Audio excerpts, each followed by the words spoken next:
Siya ay isang kaawa-awang talunan na nasangkot sa isang totoong buhay na battle royale at nagulat sa lahat sa pamamagitan ng pagiging pinakamalakas. Si Makoto ay isang napakasimpleng Japanese teenager na pinalad na natanggap sa Hope's Peak Private Academy, isang eksklusibong paaralan na tumatanggap lamang ng mga super-duper na talento sa iba't ibang larangan. Sa sandaling makapasok si Makoto sa gate ng paaralan, bigla siyang nawala ng malay at nagising sa isang walang laman na silid-aralan. Nakakita siya ng isang sulat na may direksyon na nagdala sa kanya sa isang auditorium kung saan nakita niya ang lahat ng iba pang mga baguhan na nagtipon. Doon niya nakasalubong ang pinakasikat na babae mula sa kanyang junior high at ang super-duper na idolo, si Sayaka na nakakagulat na naaalala pa ang isang talunan na katulad niya. Habang nagtataka ang mga estudyante kung sino ang gumawa nito sa kanila, isang matinis na boses ang tumunog mula sa mga speaker at inihayag ang simula ng seremonya ng pagpasok. Ang isang larwang oso na may palaman ay nagpakita pagkatapos bilang pinagmula ng boses at tumalon sa plataporma sa harap ng mga freshman. Ipinakilala niya ang sarili bilang Monokuma, ang punong guro ng paaralan, at idinagdag na ang mga mag-aaral ay nakakulong na sa paaralan habang buhay. Ang tanging paraan para makaalis ay ang pagpatay sa isang tao, na naglalagay sa 15 freshman sa isang totoong buhay na battle royale kung saan ang natatanging kakayahan ng bawat isa ay makakatulong sa kanila upang mabuhay. Natatakot ang ilang estudyante dito at nagagalit naman ang iba. Nang magsimulang lumakad ang oso na parang walang nangyari, binuhat siya ni Mondo, ang super-duper na biker, at tinakot na sisirain siya. Ito lang ang nagpapagalit sa oso at nagsisimula siyang tumunog at kumikislap ang kanyang mga mata. Napagtanto ni Mondo na naging parang time bomb siya at agad na itinapon ng oso, halos hindi maiwasan ang pagsabog.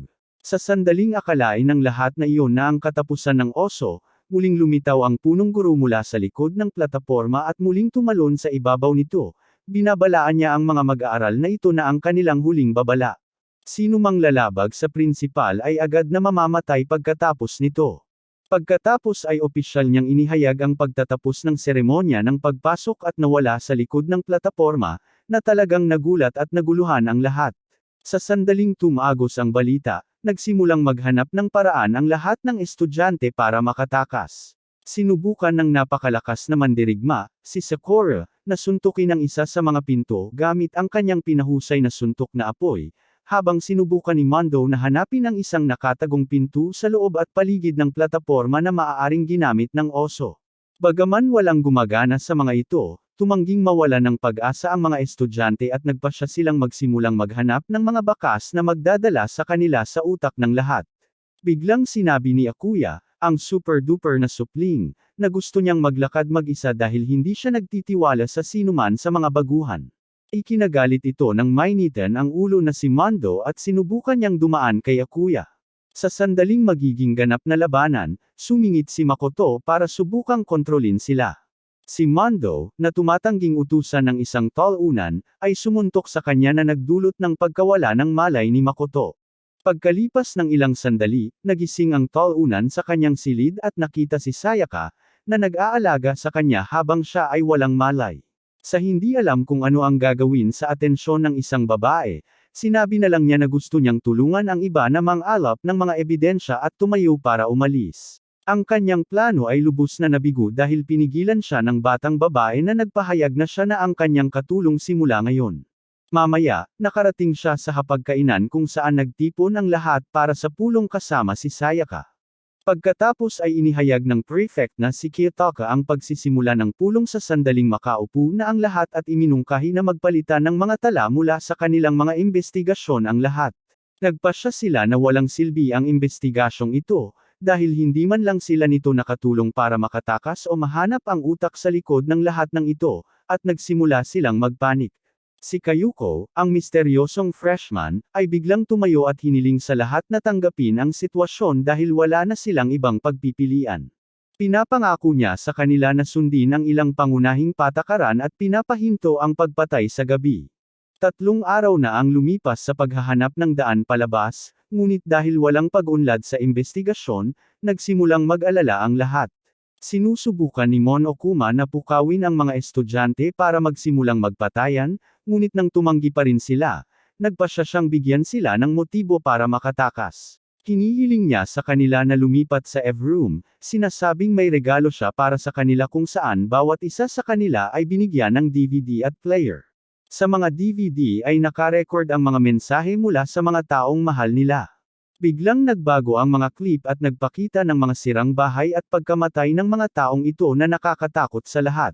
Lalong nagagalit si Sayaka dahil dito at sinusubukang tumakas upang iligtas ang kanyang mga mahal sa buhay o kaya ay wakasan ang kanyang sarili, ngunit nagawa siyang pigilan ni Makoto at ipaalala sa kanya na hindi mababasag ang mga pintuang metal na nagkukulong sa kanila. Tiniyak niya sa kanya na ilalabas niya siya rito. Samantala, lahat ng iba pang estudyante ay naghahanda upang labanan ang hindi maipaliwanag na kasamaan na nagbabanta sa kanila na pumatay o mapatay. Mamaya ng gabing iyon, habang sinisiyasat ni Makoto ang kanyang kwarto, napansin niya na may iba't ibang sandata na nakahanda para sa kanya. Sinusubukan niyang pumasok sa shower, pero tila nakabara ang pinto at kailangan lang buksan sa isang partikular na paraan. Biglang tumunog ang doorbell at binuksan niya ang pinto para makita si Sayaka na takot na nakatayo sa kanyang pintuan. Sinabi niya sa kanya na biglang nagsimulang umalag at kumalampag ang pinto ng kanyang banyo na parang may gustong pumasok, pero nang buksan niya ang pinto ay walang tao doon. Hinala niya na may some ire sa kanilang pangako at may balak pumatay sa gabi. Agad na sinamantala ng incel ang pagkakataon at inalok na matulog siya sa kanyang kwarto para sa gabi. Nararamdaman ni Sayaka ang kanyang nakatagong pakay at hiniling niya sa kanya na magpalit sila ng kwarto sa halip, at dahil sabik siyang mapabilib siya, pumayag ang talunan. Sa pag-umpisa pa lang ng anunsyo ng curfew sa gabi, lumabas si Makoto sa kanyang kwarto at pumasok sa kwarto ni Sayaka. Habang sinasabi niya sa sarili na paprotektahan niya ang dalaga anuman ang mangyari, may masamang plano naman itong binubuo sa kabilang silid. Kinabukasan, nagising si Makoto dahil sa anunsyo at nagtungo sa silid kainan upang makipag-agahan sa lahat. Unti-unting dumating ang lahat maliban kay Sayaka, na nagbigay ng stress sa lalaki. Tumakbo siya pabalik sa kanyang kwarto para tingnan siya, kung saan nakita niyang puno ng mga gasgas ang kwarto at si Sayaka ay nakahandusay sa dugo sa banyo. Nagulat siya at bumagsak sa sahig. Pagkalipas ng ilang sandali, nagising siya sa gym kung saan siya dinala ng ibang mga estudyante at nagtanong tungkol sa kanyang crush. Kinumpirma nila na patay na siya at agad na tumakbo siya para makita siya ngunit pinigilan siya ni Kitaka. Galit si Makoto dahil nag-aaksaya lang sila ng oras sa gym imbes na mag-imbestiga, pero sinabi sa kanya ng iba na tinawag sila ng punong guro dito. Biglang lumitaw si Monokuma at nang subukang lapitan siya ni Makoto dahil sa pagpatay sa kanyang crush, sinabi ng oso na hindi siya kailanman direktang papatay ng sinuman dahil nasisiyahan siyang panuurin ang laro. Dagdag pa niya na mahahanap niya ang pumatay sa paglilitis sa silid-aralan na susunod sa pagpatay ayon sa pamamaraan. Kung hindi mahuhuli ang pumatay, agad silang makakatapos. Ang super-duper na fashion girl na si Junko ay tumangging sumali at dinurog ang oso sa ilalim ng kanyang paa. Malalim na nasaktan nito ang oso at nagpalabas siya ng mga sibat na tumusok sa dalaga mula sa lahat ng panig at agad siyang pinatay. Pagkatapos noon, nang walang anumang babala, tinawag niya silang lahat sa silid-aralan upang alamin kung sino ang pumatay. Dumating si Makoto sa kwarto pagkatapos ng lahat at nalaman na lahat sila ay naghihinala sa kanya dahil nasa kwarto niya ang bangkay. Hindi naman siya nagkaroon ng maraming oras para kumbonsihin sila dahil sa sandaling iyon, hiniling ni Monokuma sa kanilang lahat na sumakay sa isang malaking elevator na nagdala sa kanila sa korte. Nakita nila si Monokuma na nakaupo sa upuan ng hukom. Hinihiling niya sa kanila na pamwesto sa bawat isa sa 15 stand na nakalagay sa bilog sa gitna at simulan ang debate. Nagsimulang sisihin ng kalahati ng mga estudyante si Makoto dahil natagpuan ang bangkay sa kanyang kwarto nang bigla niyang maalala na pilit na binuksan ang pinto ng banyo. Sinabi niya na hindi na sana siya kinailangang pumasok ng sapilitan dahil alam niya kung paano buksan ang pintong hindi maayos ang pagkakalagay. Sa wakas, nililinas na nito ang kanyang pangalan mula sa anumang hinala. Biglang naalala ni Sakura at ng napakagaling na manlalangoy na si Aoi na noong nagkakape sila sa kusina kagabi, nakita nilang pumasok si Sayaka at kinuha ang kutsilyong ginamit bilang sandata sa pagpatay. Pagkatapos ay sinabi ni Kayuko sa lahat na nakakita siya ng sulat ni Sayaka na nag-aanyaya sa isang tao na pumunta sa kanyang kwarto ng mag-isa at na napagpalitan din ang mga nameplate sa kwarto ni Makoto at Sayaka. Ito ay nagpapakita na si Sayaka ay nagpaplanong pumatay ng isang tao at isisi ito sa lalaki, ngunit sa halip ay pinatay ng kanyang biktima sa pagtatanggol sa sarili. Sa sandaling iyon, naalaala ni Makoto ang nakalilitong mensahe ni Sayaka na nakasulat sa dugo sa dingding sa likod niya. Pagkatapos mag-isip-isip ng kaunti, napagtanto nila na binubuo nito ang pangalan ni Leon, ang napakagaling na manlalaro ng baseball. Pagkatapos ay pinaalala ni Kayuko sa lahat ang basag na kristal na nakita nila sa silid ng basura, na itinapon para mapindot ang on button ng hurno upang sunugin ang madugong kamiseta na nakita nila ang piraso malapit doon. Itinuturo niya na ang ganoong katumpak na pagbato ay tanging isang manlalaro ng baseball lamang ang makakagawa. Sa pagkakita sa lahat ng pagsubok na nakaharap sa kanya, sa wakas ay tinanggap ni Leon ang akusasyon at sinubukang takasan ang kanyang parusa, ngunit dahil nakakandado ang mga pinto, wala siyang matatakbuhan.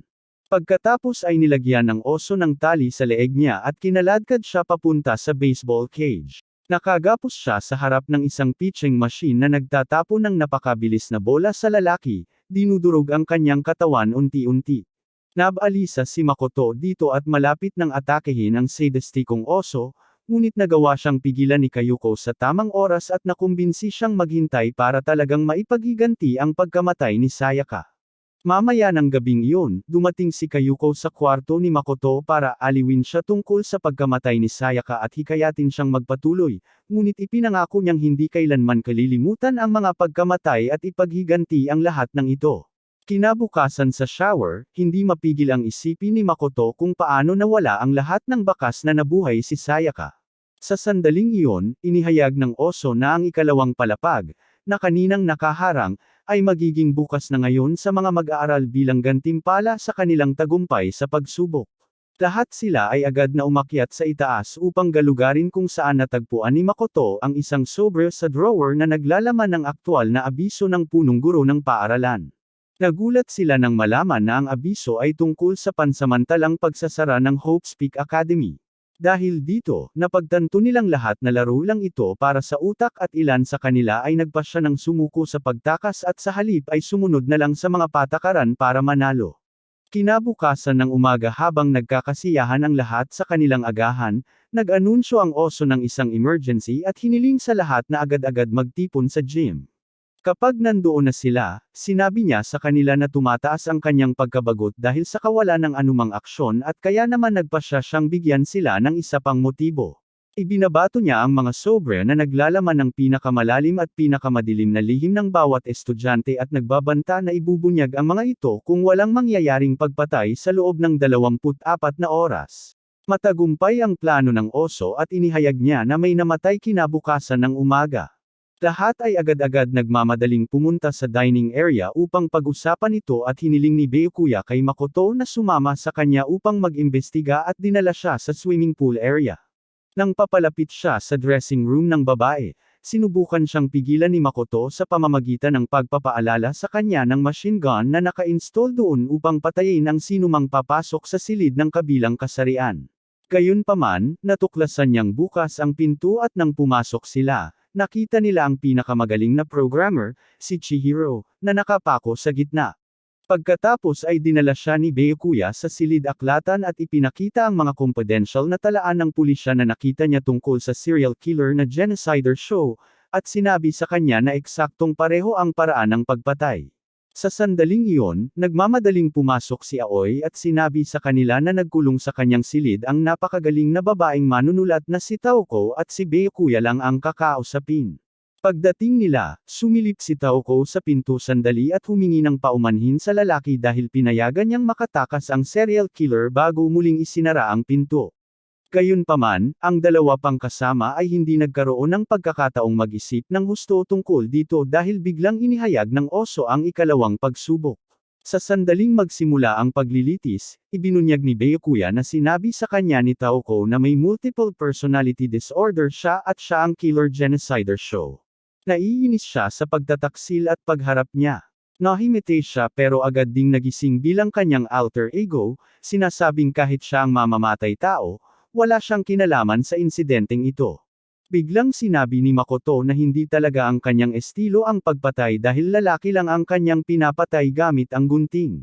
Si Chihiro, gayunpaman, ay isang batang babae na namatay dahil sa pagtama ng mga dumbbell sa kanyang ulo. Idinagdag niya na ang tanging ibang taong nakakaalam tungkol sa paraan ng pagpatay ng serial killer ay si Byakuya dahil may access siya sa mga file ng pulisya sa silid-aklatan ng kanyang mayamang ama. Ang batang babaeng ipinako sa krus gamit ang lubod mula sa aklatan ay lalong nagpapahiwatig na siya ang may gawa dahil doon halos ginugol ng lalaki ang lahat ng kanyang araw. Biglang naalaala ni Makoto na nakita niya ang isang poster na nakasabit sa kwarto ng lalaki sa lugar kung saan natagpuan ang bangkay. Napagtanto niya na ginawa lang ng pumatay na parang kwarto ng babae ang silid, gayong kwarto naman talaga ito ng lalaki, para maliga ang iba.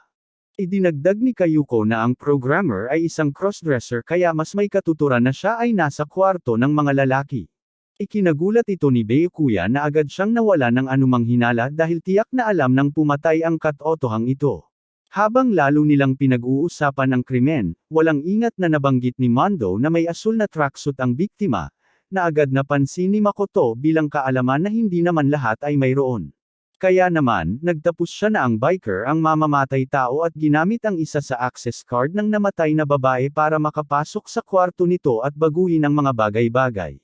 Tinanggap ni Mondo ang mga paratang at ipinaliwanag ng oso na nang malapit ng mabunyag ang lihim ng crossdresser, nagpasya siyang maging mas malakas upang ipagtanggol ang sarili laban sa mga bully at nag-alok si Mondo na tulungan siya. Ipinaliwanag ng biker na sagang ng mga biker, ang kanyang kapatid ang alpha at siya naman ang pangalawang pinuno nito.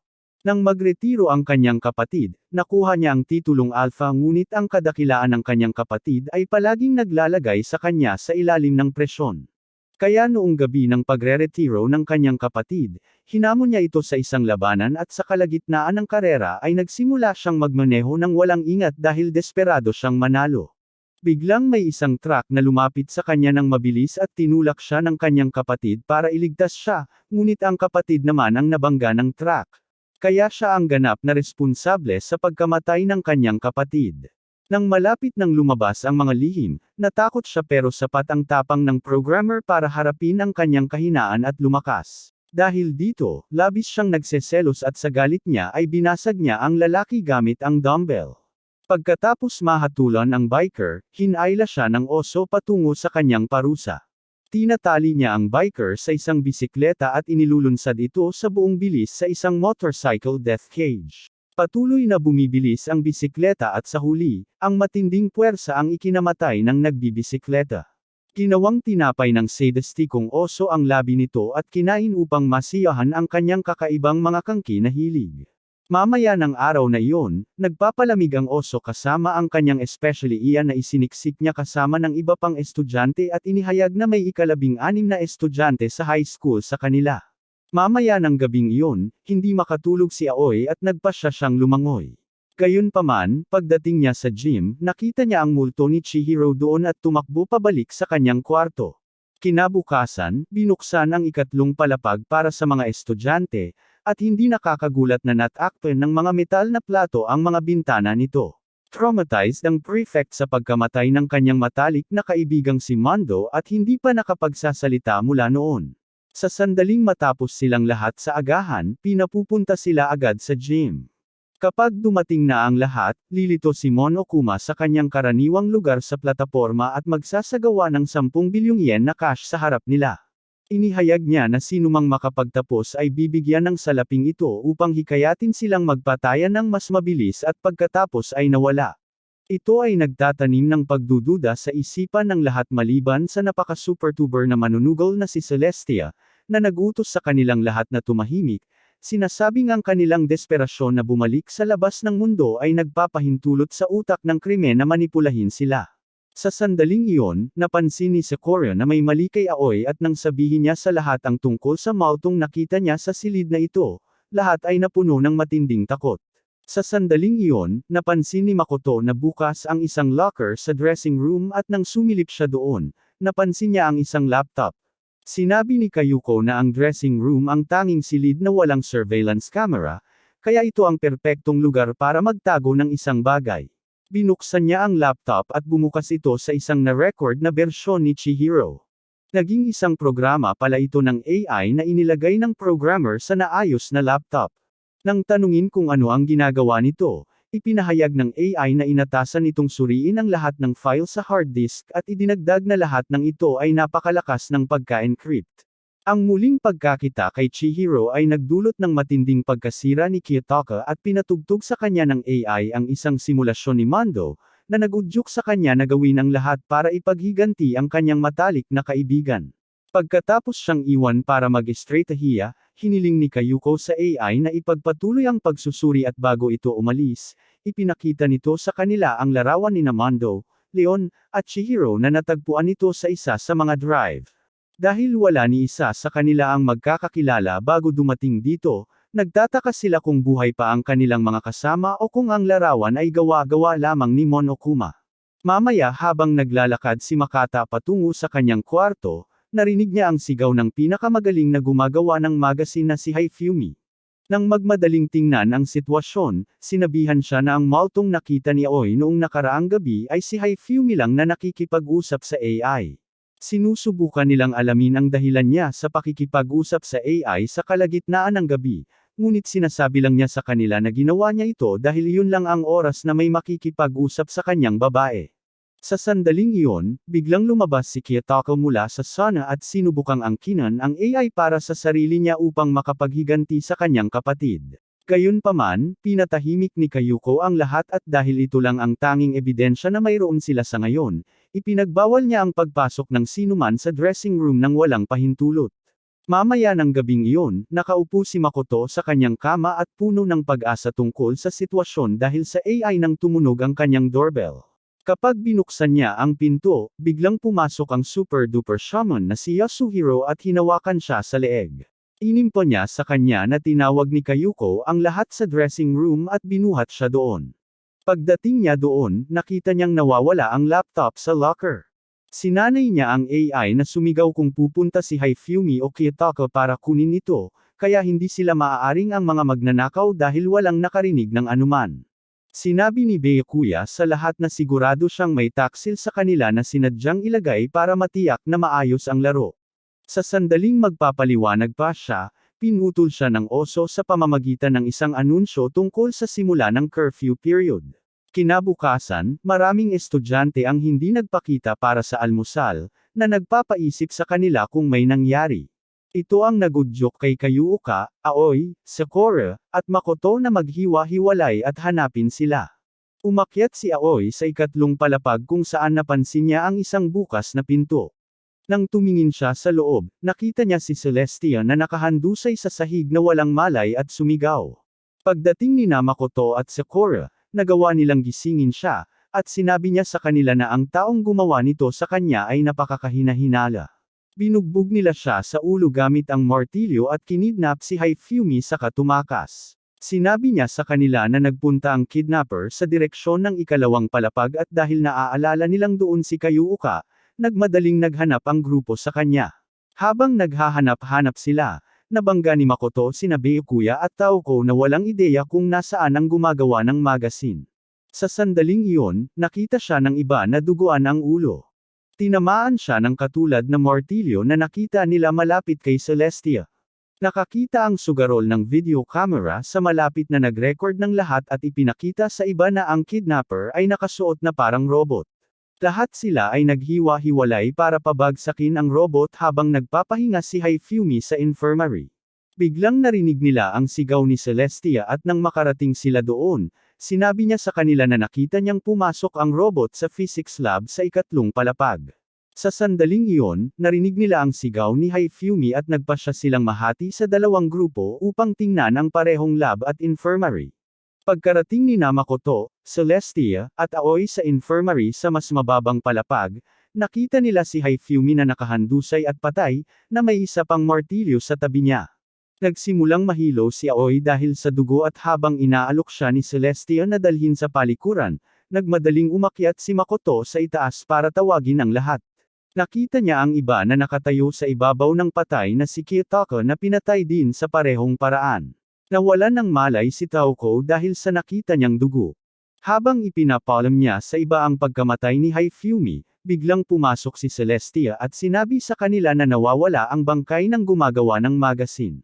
Nagmadali silang bumaba sa infirmary para tingnan ang sitwasyon, pero habang nag-uusap sila, naalala nilang nasa itaas pa si Taoko. Sa kabutihang palad, hindi pa rin siya nasaktan nang dumating si Makoto sa itaas, ngunit nawala na rin ang bangkay ni Kiyotaka. Dahil si Yasuhiro lang ang hindi nila nakita buong araw, napagpasyahan nila na siya ang mamamatay tao. Pinapaalalahanan sila ni Byakuya na sinasabi ng mga patakaran ng paaralan na 2 tao lamang ang maaaring mapatay ng isang tao, kaya nagpasya siyang mag-focus sa paghahanap sa mga nakatagong bangkay sa halip. Nakita sila ni Celestia na nakahandusay sa gym, at nang dumating sila, napansin nilang gumagalaw pa si Haifumi. Binuksan niya ang kanyang mga mata, pero nagsimulang magsalita ng walang kabuluhan. Tinatanong siya ni Aoi tungkol sa salarin, at pinangalanan niya si Yasuhiro at namatay kaagad nang walang ibang sinabi. Nagpasya pa rin hanggang na mag-imbestiga dahil hindi rin nakita si Kayo Yuku mula noong agahan, at kahit na ang pangunahing salarin lang ang makakatapos at walang benepisyo ang pakikipagtulungan sa kanila, nagpasya silang huwag ilagay sa panganib ang kanilang buhay sa pamamagitan ng paghula sa maling salarin. Nagboluntaryo si Makoto na hanapin ang dalawa, at nang makasalubong niya si Kayo Yuko, hiniling lang nito sa kanya na tipunin ang lahat. Kapag malapit na sila sa swimming pool, binuksan niya ang isang aparador at ipinakita sa kanila ang robot costume na nakita niya. Lumabas na nasa loob pa rin si Yasuhiro ng kasuotan, at habang sinusubukan niyang lumabas, natisod siya at bumagsak sa lupa. Hinihiling niya sa kanila na tulungan siyang makalabas sa kasuotan dahil natigil siya sa loob nito. Sinabi niya sa kanila na kagabi ay nakatanggap siya ng sulat mula sa isang taong humihiling sa kanyang makipagkita sa kanila sa lab sa kalagitnaan ng gabi. Nang makarating siya doon, inatake siya mula sa likod at nawala ng malay. Nang magising siya, suot na niya ang kasuotan. Hinihiling ni Byakuya na ipakita niya ang tala bilang patunay, ngunit hindi niya ito makita kahit saan. Habang abala ang iba sa pagpipilit sa kanya na umamin, lumabas si Kayo Yuku sa silid ng walang ibang sinabi upang tingnan ang mga bangkay. Sinundan siya ni Makoto sa labas at sinubukang tanungin kung ano ang ginagawa niya malapit sa swimming pool, ngunit tumanggi siyang magbigay ng detalye tungkol sa kanyang iniimbestigahan. Nang makarating doon, nakita ni Kayo Yuko ang isang papel na lukot-lukot sa kamay ni Kiyotaka, at sa sandaling iyon, tinawag ang mga estudyante para sa paglilitis. Sa paglilitis, lahat ay patuloy na iginigiit na si Yasuhiro ang may gawa, ngunit buong puso niya itong itinanggi. Sinabi ni Celestia na tutul siya sa kanya dahil nakita niya ang mga plano at bahagi ng robot sa silid ng shaman, na lalong nagpapatunay na siya ang gumawa nito. Gayunpaman, kinuha ni Makoto ang sulat na ibinigay sa kanya ni Yasuhiro at napansin na napakalaki ng pagkakaiba ng sulat kamay. Bukod pa rito, malinaw na ipinahiwatig ng mga mantsa ng dugo na ang bangkay ni Kiyotaka ay kinaladkad papunta sa silid gamit ang kariton, na hindi naman magagawa ni Yasuhiro na suot ang matigas na robot costume. Dahil walang ibang kayang buhatin ang malaking katawan ni Haifumi pataas ng hagdan, iminungkahi ni Kayo Yuko na siya na lang ang umakyat at magkunwaring patay. Sinabi rin ni Makoto na bagaman madyugo ang kanyang salamin noong una siyang makita, malinis naman ito nang makita nila siya sa gym. Nangangahulugan ito na nilinis niya ang mga ito para makalakad doon. Idinagdag ni Byakuya na ang dugo sa paligid ni Haifumi ay maaaring nagmula sa blood bank ng infirmary. Sumang-ayon si Sakura, sinasabing ang silid-imbakan ng sining, na maaari lamang ay lock mula sa loob, ay nakalock noong hinahanap nila ang mga bangkay, na maaaring nangyari noong kinukuha ni Haifumi ang bangkay ni Kiyotaka. Kayo Yuko ang nagbigay ng huling suntok sa pagsasabing nakita niya ang isang punit na tala sa underwear ni Haifumi na tumutugma sa piraso ng papel na natagpuan sa kamay ni Kiyotaka. Sa sulat, hiniling niya kay Kiyotaka na makipagkita sa kanya sa physics lab, kung saan natagpuan ang bangkay ng prefect. Habang nagtataka sila kung ano ang ikinamatay ni Haifumi, ipinaalam ni Makoto sa kanila na may bagong hugas na martilyo sa dingding ng kanilang huling hantungan. At dahil si Haifumi ay pinatay sa parehong paraan tulad ni Kiyotaka sa huli, nagtapos sila na siya ay nilinlang ng tunay na mamamatay tao upang maging kasabwat. Biglang naalaala ni Makoto na sinabi ni Celestia na may dalawang namatay kahit bago pa man natagpuan si Kiyotaka, at sinabi niya ang posibilidad na ang larawan sa kanyang kamera ay si Hifumi na buhat ang robot, at hindi ang kabaligtaran. Nang tumanggi siya, sinasabing si Hifumi ang nagpangalan sa shaman, iginiit ni Makoto na ipakita niya sa kanila ang kanyang handbook dahil dapat ay nakalagay doon ang kanyang tunay at buong pangalan. Kapag tumahimik siya, nagkonklusa siya na siya nga ang pumatay at hiniling niya sa kanyang umamin. Kapag napatunayang nagkasala siya, kinumpirma ng oso na ang apelyido niya ay Yasuhiro talaga. Ninakaw niya ang AI mula sa dressing room at itinanam ito sa kwarto ni Kiyotaka. Pagkatapos ay sinabi niya kay Hifumi na ginahasa siya ng prefect para pilitin siyang nakawin ng AI para sa kanya, na nagpagalit sa kanya hanggang sa mapatay niya ang prefect. Ang paglabas sa lugar na ito kasama ang 10 bilyong yen ni Mon Okuma ay sana ay nagbigay daan sa kanya na matupad ang kanyang pangarap na manirahan sa isang kastilyo, na naging dahilan ng lahat ng ito. Pagkatapos ay kinaladkad siya ng oso patungo sa kanyang parusa, kung saan siya ay itinali sa isang tulos at sinunog ng publiko tulad ng isang mangkukulam. Nagmamadaling dumating ang bumbero upang iligtas siya, ngunit sa halip ay bumangga ito sa kanya, sinira siya sa pader sa likod niya, at agad siyang pinatay. Mamaya ng araw na iyon, ibinalik ni Makoto at Kayuuka ang laptop sa dating lugar nito at napapayag niya itong magtiwala sa kanya matapos ang mahabang paghihikayat. Sinabi niya sa kanya na sa personal niyang pagsisiyasat sa lugar, nakakita siya ng supply closet sa palikuran ng mga lalaki sa ikalawang palapag na may nakatagong pinto sa likod. Nang dumaan si Makoto sa pinto, nakarating siya sa isang nakatagong silid-aklatan at nang tingnan niya ang mga libro, nakita niya ang isang rehistro ng mga estudyante. Pagkabukas niya nito at nakita ang isang sulat na nagsasabing hindi sila dapat umalis sa paaralan, isang nakamaskarang figure ang tumama sa ulo niya gamit ang isang metal rod at nawalan siya ng malay. Nang muling magkamalay siya, nakita niyang nawala na ang lahat ng libro at nagtataka na lang kung ano ang nangyari sa kakaibang insidenteng ito. Sa pagbabalik niya sa kanyang kwarto, nakarinig siya ng ingay mula sa kwarto ng himnastika at nang sumilip siya sa loob, nakita niya si Sakura na nagniningning ang mata sa maliwanag na asol na nakatayo kasama si Mon Okuma. Sinuntok ni Sakura sa mukha ang oso at natamba ito bago sila nagmadaling lumapit sa isa't isa na may air kick. Sinabi ni Sakura sa kanya na hindi na niya nais na maging alipin niya at sa halip ay nais niyang labanan siya, at pinaalalahanan siya nito na may hawak siyang mga bihag na nagpagulat sa kanya.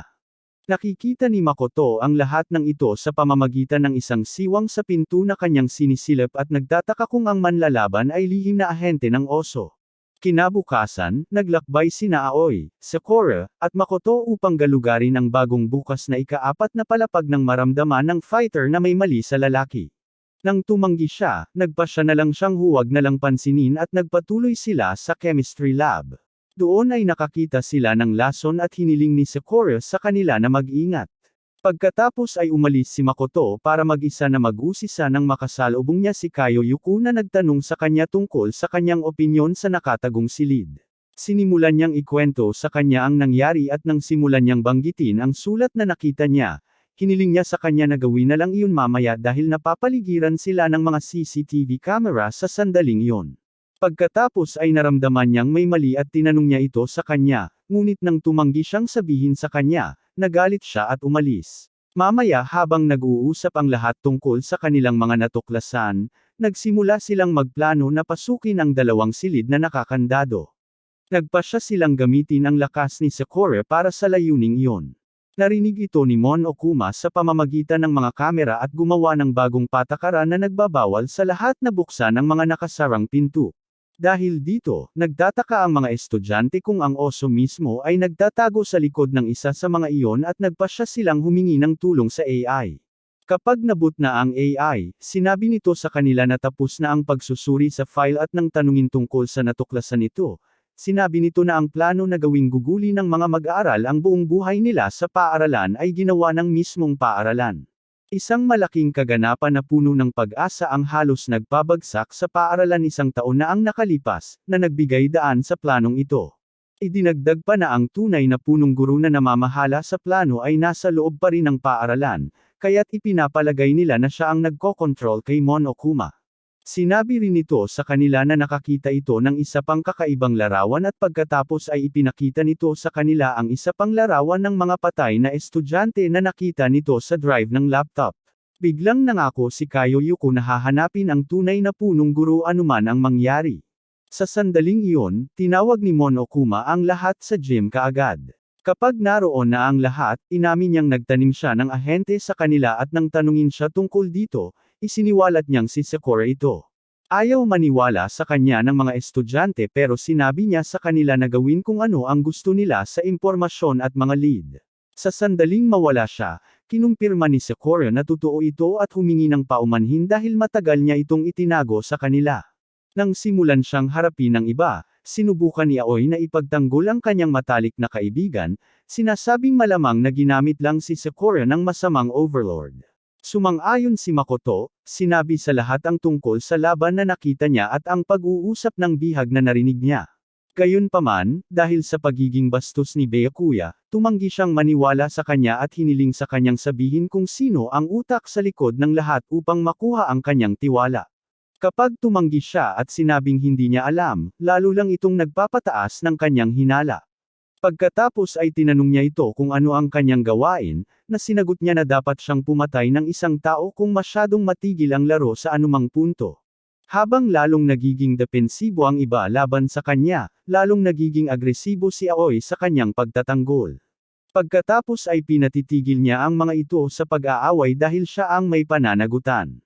Humihingi siya ng paumanhin kay Aoi dahil hindi niya sinabi ang sekretong ito sa kanya bago ngayon.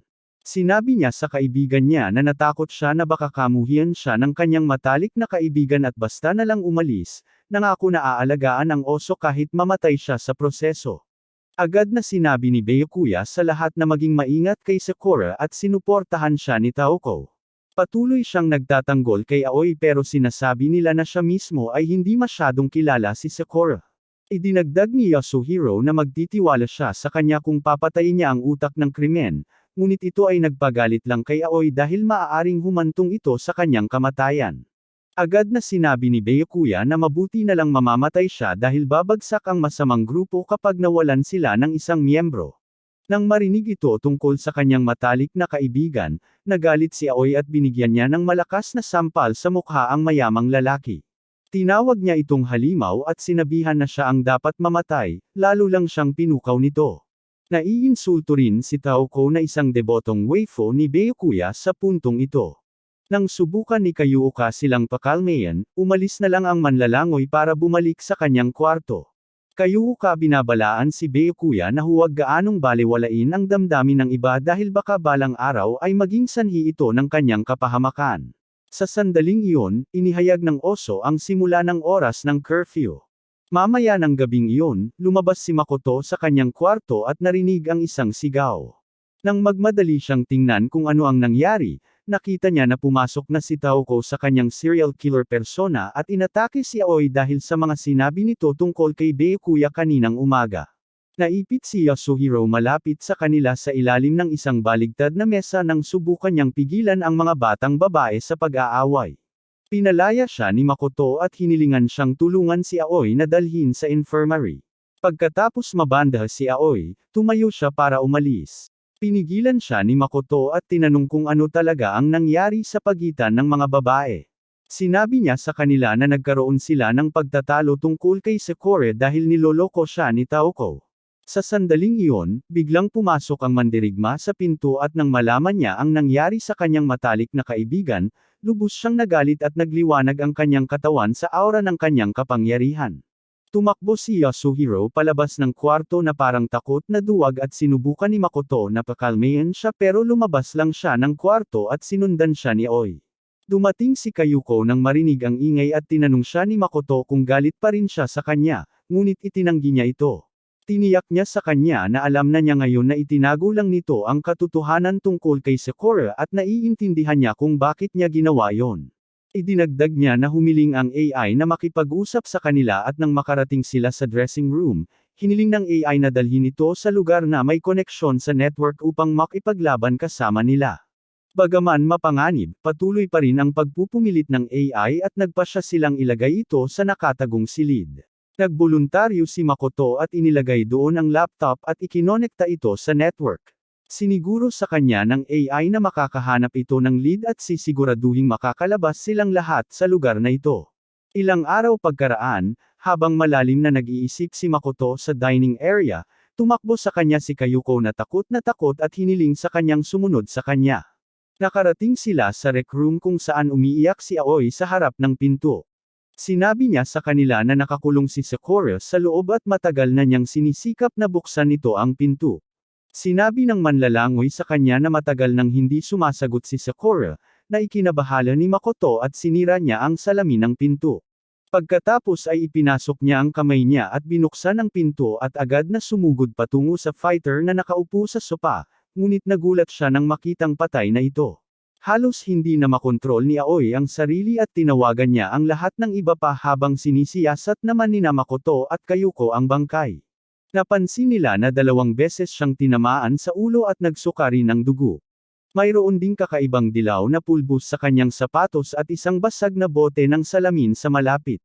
Pagdating ng iba, ipinaalam ni Aoi sa dalawa na ang tatlong ito ay tinawag ni Sakura sa rec room kanina, na ginagawa silang huling nakakita sa kanya.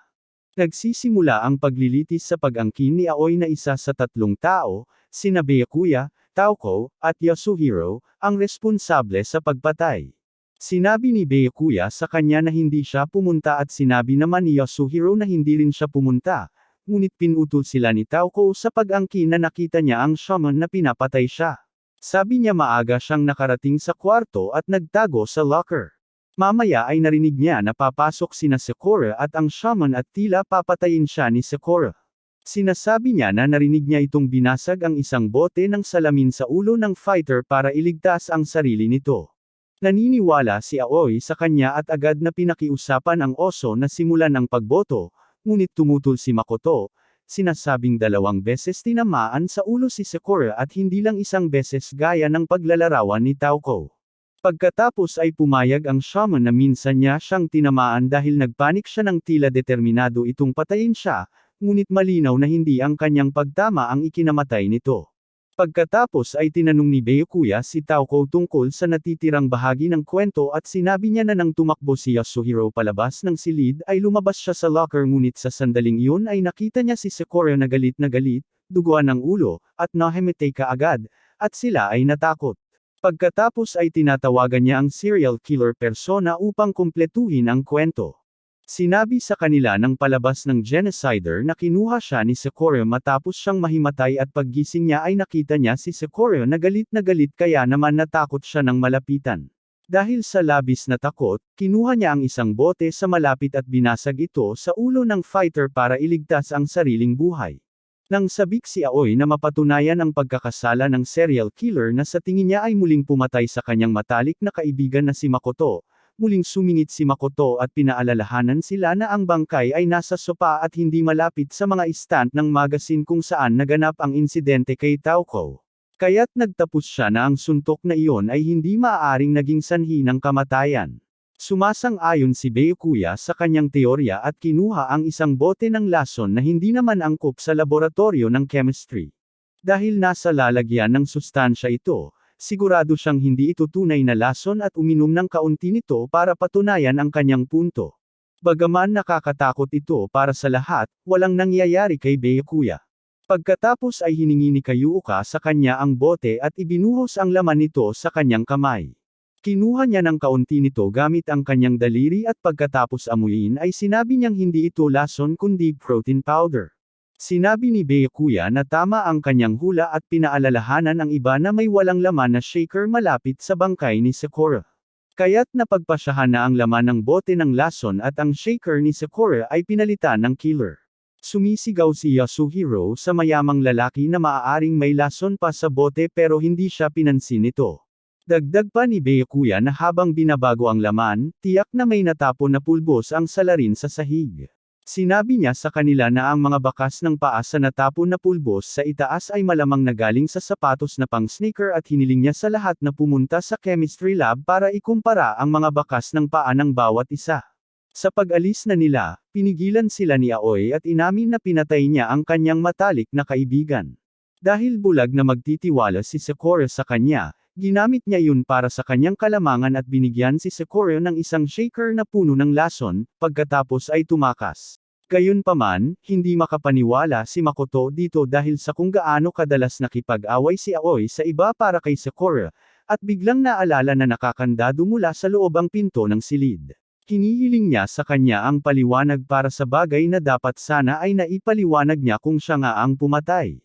Hindi niya masagot ang tanong at pagkatapos ay ibinunyag ni Kayuko na may piraso ng salamin sa bote ng lason na nakuha ni Byakuya mula sa lab. Bukod pa rito, ang mga piraso sa kwarto ay nasa ilalim ng shaker at hindi sa itaas nito, gaya ng dapat sana kung ang shaker ay nakahiga doon bago sila pumasok. Kaagad nitong natulungan si Makoto na malaman kung ano talaga ang nangyari. Nang basagin nila ang salamin at pumasok sa recreation room, ang bote ng lason ang naroon. May nagpalit ng mga bote habang abala ang iba sa bangkay para pagtakpan ang pagkamatay ng fighter. Pagkatapos ay bumalik ang tao sa kwarto kasama ang lahat at inilagay ang shaker sa sandaling nakahanap sila ng pagkakataon.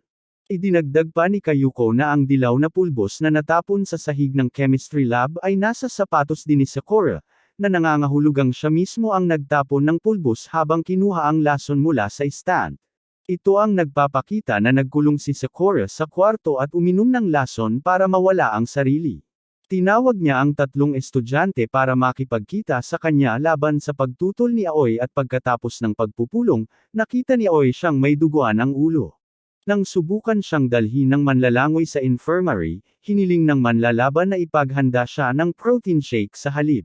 Nang makarating si Aoi sa lab, nakita niya ang natapon na pulbos sa harap ng lalagyan ng lason at napagtanto na dinala ni Sakura ang lason.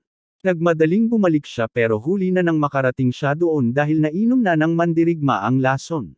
Tumangging sumang-ayon si Aoi na iyon ang nangyari at patuloy na iginigiit na siya ang pumatay, ngunit hiniling ni Makoto na tumigil na siya. Tumangging maniwala si Byakuya sa kwento kahit pagkatapos ng botohan, sinasabing kakaiba na tinago ni Aoi ang sanhi ng pagkamatay, ngunit inilabas ni Aoi ang huling sulat ni Sakura. Naramdaman niyang nagkasala siya sa pagiging lihim na ahente at sinubukan niyang humingi ng kapatawaran sa lahat sa pamamagitan ng pakikipag-usap sa kanila, ngunit lahat sila ay natakot lamang sa kanya at binigyan siya ng duguan ang ulo sa halip, at pinaglaruan ang kanyang damdamin. Kaya naman, gusto ni Aoi na magkamali ang lahat sa paghahanap ng may sala at mapatay bilang parusa sa ginawa nila sa kanyang matalik na kaibigan. Pinutol sila ni Monokuma at kinuha ang isang papel na sinasabi niyang tunay na sulat ni Sakura sa ikinagulat ng lahat. Ang sulat na hawak ni Aoi ay isinulat mismo ng oso. Isinulat ni Sakura na binihag ng utak ang isang miyembro ng kanyang pamilya at pinilit siyang gawin ang kanyang utos. Hindi na niya gustong traidorin pa ang kanyang mga kaibigan at matibay ang paniniwala niya na ang kanyang kamatayan ang magwawakas sa lahat ng pagpatay at gusto niyang mabuhay ang lahat ng iba pa. Hinahamon siya ng oso, sinasabing siya ang magiging dahilan kung bakit mamamatay ang lahat laban sa kagustuhan ni Sakura. Pinatahimik siya ni Makoto at ngayon mas motibado na ang lahat na makipagtulungan at mag-focus sa paghahanap sa utak sa likod ng lahat. Sabi ni Byakuya, aalis na siya sa laro at ang tanging papatayin niya na lang ngayon ay ang utak ng lahat. Malinaw na susundan siya ni Taoko saan man siya pumunta. Nababagot si Monokuma sa sitwasyong ito at dahil walang namatay ngayon, inilabas niya ang AI at ipinahayag na parurusahan niya ito. Ang laptop ay inilagay sa isang bakuran ng pabrika na sinira ng isang bulldozer upang tumayo sa likod ng laptop. Pagkatapos ay dudurugin ng makina ang laptop sa pamamagitan ng kuko nito at pipisain ito hanggang maging bola. Ibinunyag ng oso na matagal na niyang alam ang tungkol sa AI. Pagkatapos ay ipinagpatuloy niya ang pagbabasa sa sulat ni Sakura na nagsasabing may kakaibang ginagawa ang utak sa mga katawan ng mga estudyante. Tumigil ang oso sa pagbabasa nang magsimulang magbunyag ng kanyang mga lihim ang sulat pagkatapos nito, na ikinainis ng mga estudyante. Pagkatapos niyang mawala, humingi ng paumanhin si Aoi dahil sa pagtatangkang patayin ang lahat at nagsimulang umusbong ang pagkakaibigan sa pagitan ng lahat. Mamaya noong gabing iyon, kahit papaano ay nakapasok si Kayuko sa kwarto ni Makoto at Jin-aiseng siya na parang napaka-normal lang gawin iyon. Nakakakilabot niyang sinabi sa kanya na magkita sila sa ika-4 na palapag pero nang makarating siya sa silid ay nakakandado ito. Dumating si Monokuma kasabay ni Kayuko at hiniling sa kanilang dalawa na bumalik sa kani-kanilang kwarto. Habang pauwi na sila, bumulong si Kayuko kay Makoto na nahanap na niya ang ika-16 na estudyante sa high school. Hinihiling niya sa kanya na mag-ingat sa sobrang paghihirap, si Makuro, na nagtatago sa paaralan. Kinabukasan, binuksan ang bagong palapag ng paaralan at lahat ay nagpunta upang galugarin. Sa puntong ito, sanay na ang lahat dito kaya naging isang gawain na lang ito. Mamaya, nagtipon silang lahat sa hapagkainan para magpalitan ng mga tala. Nakatagpo sina Aoi at Yasuhiro ng isang bodega, kulungan ng manok, at isang napakalaking bulaklak sa botanical garden. Idinagdag ni Byakuya na ito na ang huling palapag dahil wala siyang nakitang hagdanan na paakyat. Nakakita rin siya ng sirang silid-aralan na amoy dugo at kamatayan kung saan sa tingin niya ay maraming tao ang namatay. Pinapaalalahanan niya sila sa insidente na naging dahilan ng pagsasara ng paaralan na binanggit ng AI at nagtatapos na sa silid-aralan ito malamang nangyari. Nang sabihin ni Kayuko sa lahat na susubukan niyang alamin kung ano talaga ang nangyari, pinigilan siya ni Byakuya at tinanong kung bakit siya nawawala tuwing may malaking bagay na nangyayari. Nang igiit niya na sabihin sa kanya kung ano talaga siya, sa wakas ay sumagot siya na hindi niya maalala. Sa tingin ni Byakuya ay nagsisinungaling siya at pinakiusapan siyang ibigay ang kanyang mga susi dahil hindi sila sapat ang tiwala sa kanya para hayaan siyang malayang gumala. Habang sinisikap ipagtanggol siya ni Aoi at Yasuhiro, umalis lang siya sa silid pagkatapos ay ibinunyag ni Taoko na nakakita siya ng survival knife sa isa sa mga silid-aralan sa ika-5 palapag. Dahil sinubukan na ng lahat na saktan ang iba sa nakaraan, ipinasa nila kay Makoto ang responsibilidad na hawakan muna ang kutsilyo. Pinuri ni Byakuya si Taoko dahil sa magandang nahanap nito, na nagpapula sa dalaga na parang tunay na waifu. Sa sandaling iyon, isang galit na Monokuma ang tumawag sa lahat sa gym. Pagkarating nila doon, nakita nila siyang ginagamit ang isang isda bilang punching bag para ilabas ang kanyang galit. Sinabi niya sa kanila na nasira ang isa sa mga kamera at ninakaw ang isang bagay na mahalaga sa kanya. Napansin niyang nawawala si Kayuko at sigurado siyang siya ang magnanakaw. Nagsimula siyang magwala at sinumpa silang lahat bago siya nawala. Pagbalik ni Makoto sa kanyang kwarto, itinago niya ang kutsilyo sa kanyang drawer at nagtataka kung sino talaga si Kayuko nang tumunog ang kanyang doorbell. Binuksan niya ang pinto para makita siyang nakatayo sa labas at hiniling niya sa kanya na magkita sila sa dressing room at tumakbo palayo. Kapag nasa changing room na sila, sinabi niya sa kanya na ito lang ang lugar kung saan sila hindi makikita ng mga kamera. Ipinakita niya rito ang isang susi na nakita niya sa opisina ng punong guro. Nang tanungin niya ito kung paano siya nakapasok sa nakasarang silid, sinabi nito sa kanya na binuksan ito ni Sekore para sa kanila bago siya namatay. Sinabi niya sa kanya na doon niya nakuha ang impormasyon tungkol kay Mukiro.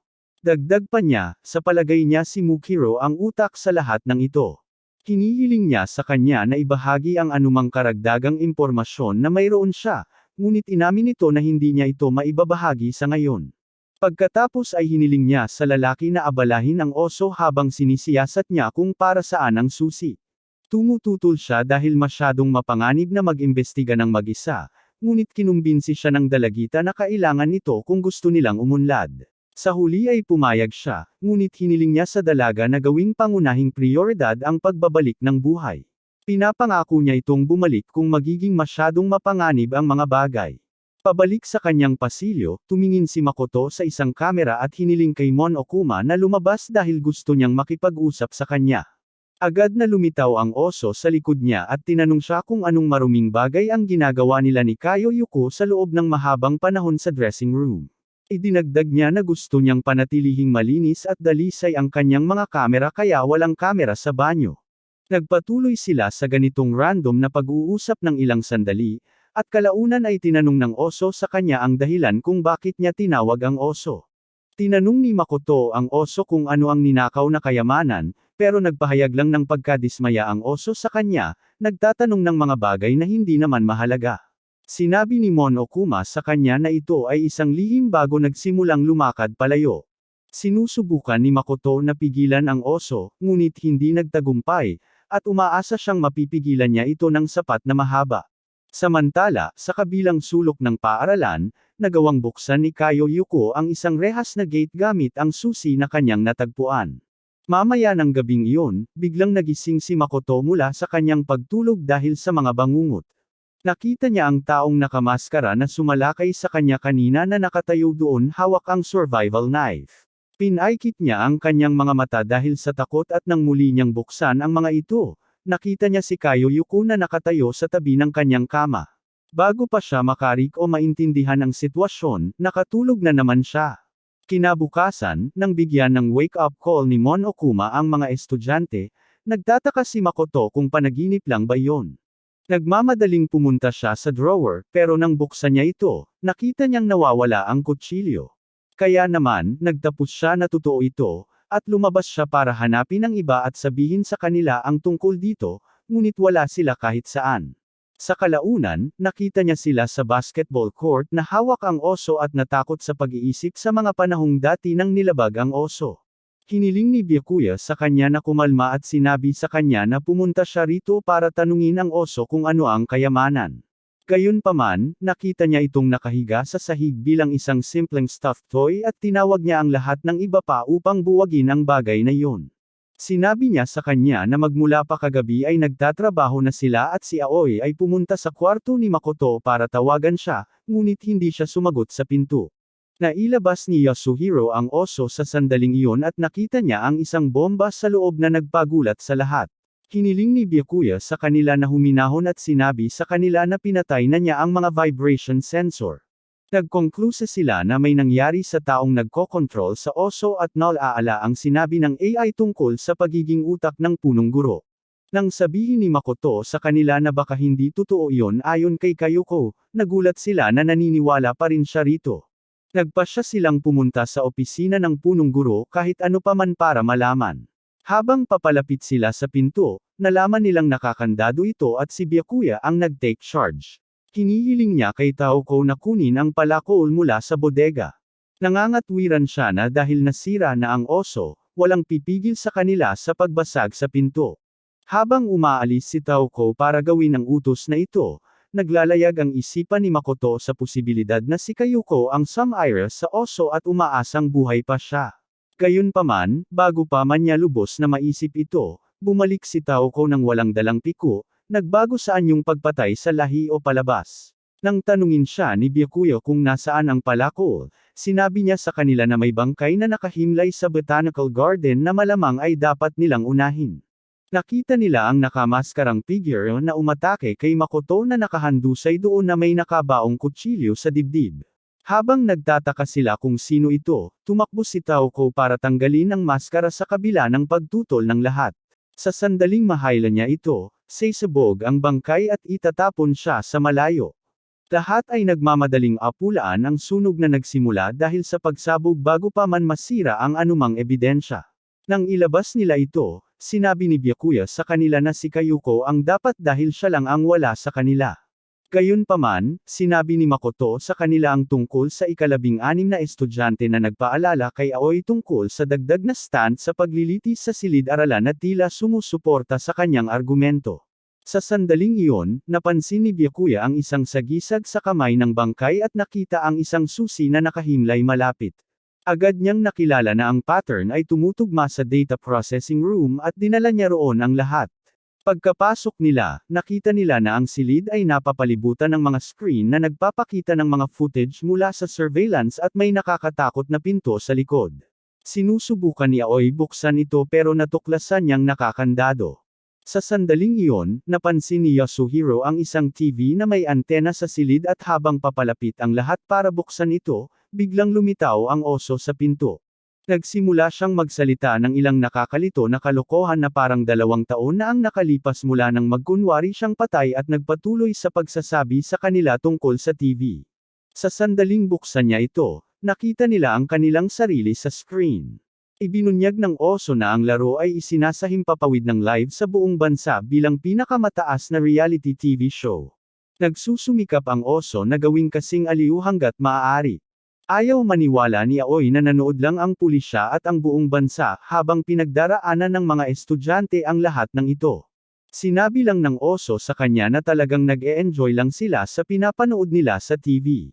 Nang tanungin kung bakit niya gagastusin ang napakaraming pera para dito, tumanggi siyang sumagot at lumabas, sinasabing dumalo sila sa paglilitis sa silid-aralan. Hindi nagtagal pagkaalis niya, tahimik na pumasok sa silid si Kayuko nang nagmamadali. Ibinahagi niya ang resulta ng kanyang investigasyon, na nagpapatunay sa katotohanan na ang bangkay ay talagang kay Makuro. Nagpapasalamat siya kay Makoto dahil marami siyang natuklasan sa kanyang investigasyon dahil sa kanya. Sa daan patungo sa paglilitis, sinabi ni Kayuko kay Makoto na ang susi na kanyang natagpuan ay isang master key at sa makatuwid ay nakakapagbukas ng bawat silid sa paaralan. Sa sandaling magsimula ang paglilitis, si Byakuya ay nagsimula sa pag-akusa kay Kayuko sa pagpatay dahil siya lang ang walang alibay. Dahil araw-araw tumutunog ang mga pandilig sa hardin ng alas 7:30 ng umaga at tuyong-tuyo ang bangkay, nangangahulugan ito na inilagay ang katawan doon pagkatapos ng oras na iyon. Idinagdag niya na si Makoto ay kasama sa isang gang noong panahong iyon. Sumagot si Kayuko sa pagsasabing basa talaga ang bangkay.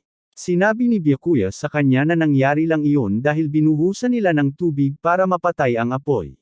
Idinagdag pa ni Kayuko na nakita niya ang isang vinyl sheet na nakalagay sa storage shed. Maaaring ginamit iyon para takpan ang bangkay upang mapanatiling tuyo, kahit na nangyari ang pagpatay bago mag-alas 7:30 at kaya't maaaring si Makoto rin ang gumawa ng pagpatay. Pagkatapos ay inihayag ni Byakuya na ang kutsilyong natagpuan sa dibdib ng bangkay ay peke dahil walang dugo sa paligid ng bangkay. Ito ay nagpahiwatig na ang salarin ay nagmantsa sa lab coat bago ito isinuot sa bangkay.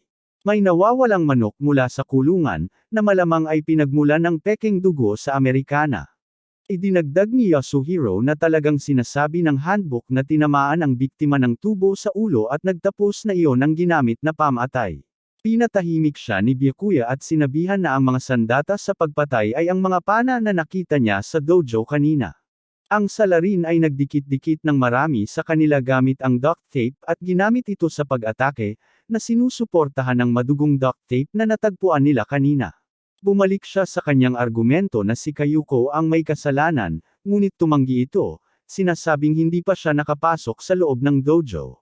Sumagot si Byakuya sa pagsasabing nakita niya ang susi sa isa sa mga locker ng dojo sa kanyang kwarto. Pagkatapos ay pinaalalahanan niya ito na dahil kinuha na nito ang kanyang mga susi ay hindi siya makakapasok sa kanyang kwarto. Agad na napagtanto ni Makoto na nagsisinungaling siya dahil nasa kanya ang master key at kaya niyang buksan ang anumang silid. Pero sigurado siya na may plano siya at desperado siyang iligtas ito dahil siya ang may pinakamaraming impormasyon. Kaya naman, nagpasya siyang patagilan ang paglilitis at itinuro na hindi pa nga nila alam kung sino ang biktima, na nagiging kakaiba sa paglilitis. Nang ituro ni Yasuhiro na bangkay ni Makuro iyon, pinaalalahanan siya na wala silang ebidensya para dyan. Kaya naman sigurado siya na may masamang plano ang oso sa pamamagitan ng pagpapalahok sa kanilang lahat sa isang pagsubok kung saan napakalinaw ng lahat. Nang harapin niya ang oso, ipinahayag lang ng punong guro na tapos na ang kanilang palugit sa oras at hiniling sa kanila na bumoto kaagad. Sa huling sandali, idinagdag ni Kayuko na dahil si Makoto ang nakahanap ng susi sa locker room, baka siya na rin ang nagtanim nito doon para siya ay mapahamak. Lahat ay nag-iisip na yun lang ang tanging paliwanag na may katuturan at nagtatapos sa pagboto sa kanya. Siya ay hinatulang nagkasala ng oso at ipinadala para sa pagbitay. Nakagapos siya sa isang bangko sa silid-aralan at unti-unting itinutulak ng oso ang kanyang bangko patungo sa isang crusher. Gayunpaman, sa huling sandali, kinontrol ng AI ang makina at pinatigil ang pagdurog gamit ang isang virus na itinanim nito nang pasukin nito ang network. Kaya naman, si Makoto ay napunta lang sa butas ng bentilasyon at nasira ang mga plano ng oso. Nakikita ng lahat ng ibang estudyante ang nangyayaring ito at sa wakas ay naniniwala na inosente si Makoto dahil maaaring mapigilan ang pagbitay. Nang kutsain nila ang oso na nabigo ang kanyang mga plano, sinabi niya sa kanila na bumagsak ang lalaki sa basement na puno ng lahat ng uri ng mapanganib na basura. Mamamatay lang si Makoto doon sa dahan-dahan at masakit na paraan, anuman ang mangyari. Nagising si Makoto sa basurahan at sinubukang maghanap ng paraan para makalabas ngunit hindi nagtagumpay dahil mahigpit na nakakandado ang lahat. Dahil walang makain o maiinom sa paligid, Nagpasya siyang magtipid ng lakas at natulog. Ilang araw pagkaraan, bigla siyang nagising sa isang malakas na kalabog at nang buksan niya ang kanyang mga mata, nakita niyang si Kayuko ay nahulog mula sa itaas malapit sa kanya. Sinabi niya sa kanya na narito siya upang iligtas siya at binigyan siya ng pagkain na dala niya. Humihingi siya ng paumanhin sa pag-frame sa kanya pero sinabi niya na ang utak ng lahat ang may kasalanan dito dahil ang kanyang mga plano ang nagiging dahilan para mag-away-away sila. Kapag nakakain na siya, sinasabi niya sa kanya na siya ang dapat mamatay at hindi si Mokiro, pero dumating siya noong gabing iyon at iniligtas siya. Nais ng utak na patayin siya at i-frame si Kayuko para ipapatay ito. Dahil nabigo ang kanyang plano na patayin si Makoto, ibang bangkay ang inilagay niya doon at siya ang sinisi. Ngunit nang magsimulang magsalita si Makoto sa paglilitis tungkol sa kung gaano ito kakaiba at hindi makatarungan, siya rin ay itinuring na abala, na nagtulak sa utak ng krimen na baguhin ang plano at ipapatay muna siya. Pagkatapos ay pinaalalahanan siya ni Kayuko na kailangan na nilang umalis dito sa lalong madaling panahon kaya tumayo siya upang buksan ang labasan gamit ang master key. Kapag nasa labas na sila, nakita nila ang tila walang katapusang hagdan na mukhang tanging paraan palabas. Pagkatapos umakyat ng ilang sandali, nakakita sila ng plataporma kung saan nagpasya silang magpahinga. Sinabi ni Kayuko sa kanya na unti-unti nang bumabalik ang kanyang mga alaala at inihayag na ang kanyang titulo ay Super Duper Detective. Sinabi niya sa kanya na malamang na binura ng utak ang kanyang mga alaala dahil magiging problema sa kanya ang kanyang mga kakayahan bilang detective. Pagkatapos ay ibinabahagi niya ang isang nakakagulat na pagbubunyag, na nagkumpisal na ang kanyang unang pagnanais na pumasok sa Hope's Peak Academy ay nagmula sa kanyang pagkasabik na makilala ang punong guro na siya ring kanyang ama. Nawala siya sa kanya simula pagkabata at siya mismo ang nag-ayos ng kanyang pagpasok sa prestihiyosong institusyon sa pag-asang muling makakaugnay sa kanya. Pagkatapos ng ilang pag-akyat pa, sa wakas ay nakarating sila sa isang trapdoor at nang buksan nila ito, nakarating sila sa silid ng basura. Agad silang pumunta para kausapin si Monokuma na galit dahil nailigtas ni Kayuko ang lalaki. Nang sabihin niya sa kanila na muli niyang papatayin si Makoto, sinabi sa kanya ng dalagita na lalo lang nitong ipapaisip sa mga manunood ng live broadcast na masyado siyang mahina para talunin sila ng patas. Ito ay direktang isasalin sa katotohanang ang kawalan ng pag-asa ay hindi maaaring talunin ng pag-asa at kaya kung gusto niyang tunay silang mawalan ng pag-asa, hiniling niya sa kanya na magkaroon ng patas na muling paglilitis. Nagalit ang oso at pumayag na magkaroon ng huling labanan, ngunit para mas maging kawili-wili para sa kanya, nagpasya siyang magdagdag ng isa pang patakaran at sinabi sa kanila na kung mahahanap nila ang lahat ng lihim tungkol sa paaralang ito, sila ang mananalo, ngunit kung hindi, silang lahat ay papatayin. Nagtapos siya sa pagsasabing hindi na siya makapaghintay na makita ang paghihirap na kanilang mararanasan kapag nalaman nila ang katotohanan at umalis sila. Sa silid kainan habang nagtataka ang lahat kung may pandaraya sa laro dahil walang namatay sa pagsubok ni Makoto, pumasok ang lalaki. Nagulat ang lahat nang makita siya at sinubukan nilang humingi ng paumanhin pero iginiit ni Makoto na walang kasalanan ang sinuman sa kanila. Nang palakasin niya sila gamit ang kanyang paboritong pep talk na nagsasabing hindi sila pwedeng sumuko, sinabi ni Kayuko sa kanila ang kasunduang ginawa nila kay Monokuma. Sa pagtiyak ni Makoto sa kanila na madali nilang malalampasan ito kung magtutulungan sila, biglang lumitaw ang oso sa anunsyo ng palayok at opisyal na ipinahayag ang simula ng huling labanan.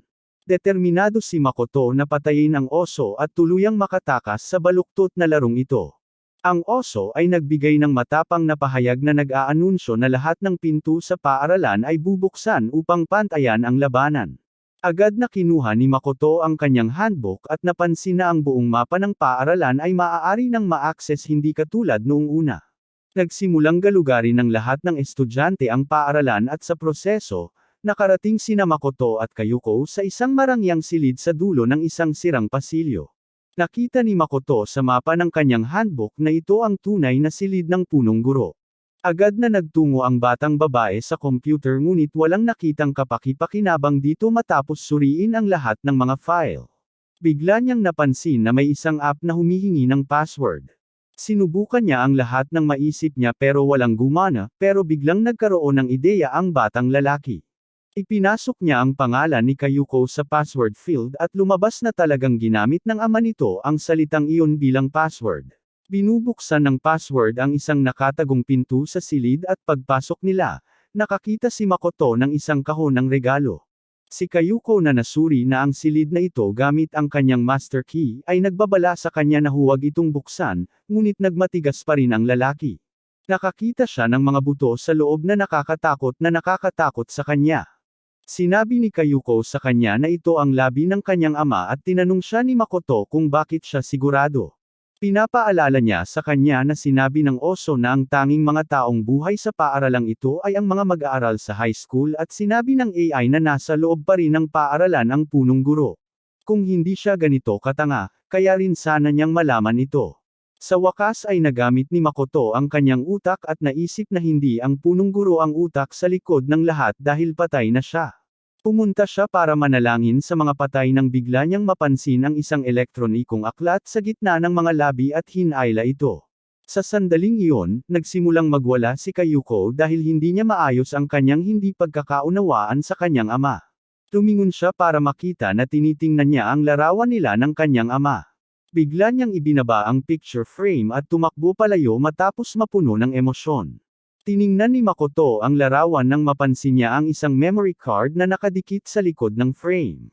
Inilabas niya ito at ipinasok sa computer, pagkatapos ay hiniling niya kay Kayuko na sumama at tingnan ito kasama niya. Doon ay nakita nila ang isang video file at nang buksan nila ito ay nakita nila na ito ay isang recording ng punong guro na tinatanong ang bawat isa sa mga freshman kung okay lang sa kanila na gugulin ang natitirang bahagi ng kanilang buhay sa paaralan. Bawat isa sa kanila ay kusang pumapayag dito sa video at si Makoto naman ay nagpapanik lang dahil wala siyang naaalala kahit isa sa mga ito. Nagtataka siya kung bakit siya kusang pumayag na makulong dito at sa sandaling iyon ay biglang lumitaw ang oso mula sa wala at hinayla ang plug.